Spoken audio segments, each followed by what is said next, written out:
Hey everyone, and welcome to our second special Mogulween episode.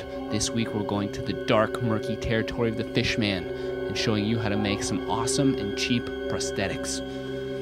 Going back in.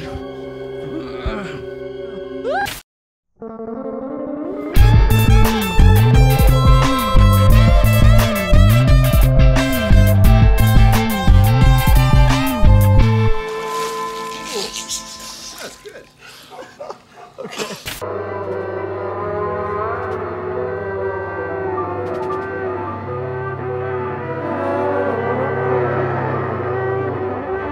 So last Mogulween, we tackled the heavily requested topic of swamp monsters. It was hot!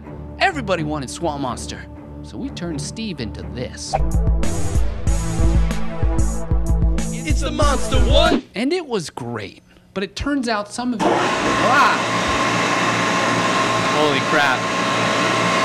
And it was great. But it turns out some of you wanted more of a fishman than a swamp thing. So it's time for Steve to get back into the makeup chair and you to get what you want.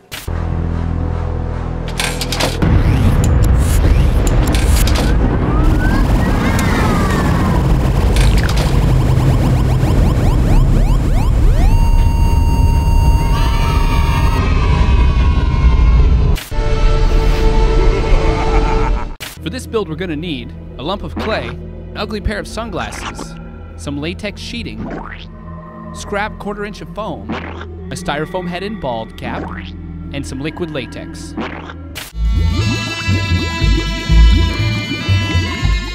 People, please listen to reason. Is that a sandwich? You son of a I'm gonna get you and see whether you like your own medicine. Simple time lapse. Woo!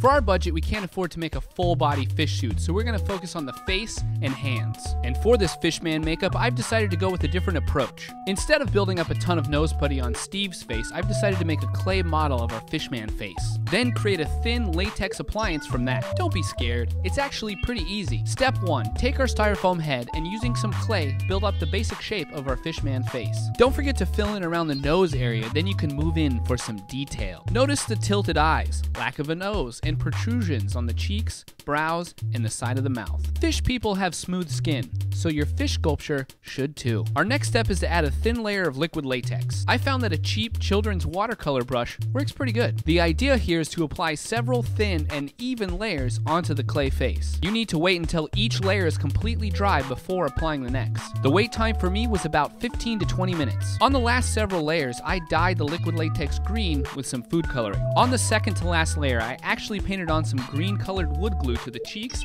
brow, and mouth area to help the latex hold its shape when it came off the mold. After a total of about 10 layers, it's time to carefully peel off your mask. The last steps for the mask was to trim the edges and glue some foam on the inside to help support the mask's protrusions. And of course, don't forget to glue in the old sunglass lenses to the inside of the mask. Now when it's shoot day, you've only got a few steps to transform your actor into a fish person. First, apply a bald cap, then use liquid latex to attach the appliance to the actor. The face appliance should be pretty stretchy, so that'll help it fit better. For the hands, I simply used liquid latex to attach little strips of latex sheeting in between Steve's fingers. Finish up with some green makeup and you are done.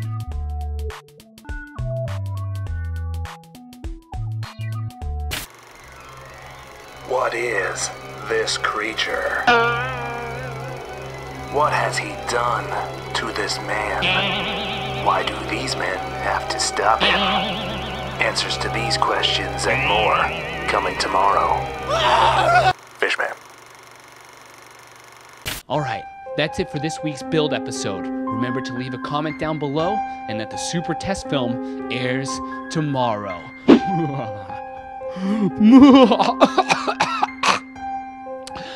Jared, seriously, this isn't help the smoke machine. Dude, you know this is the only thing that's gonna add any drama to this, right? No, it adds pain to my throat, and you know I have Glee Club practice tomorrow. God. Act out what you're going to shoot before you tape it, so you don't waste tapes. But it turns out some of you...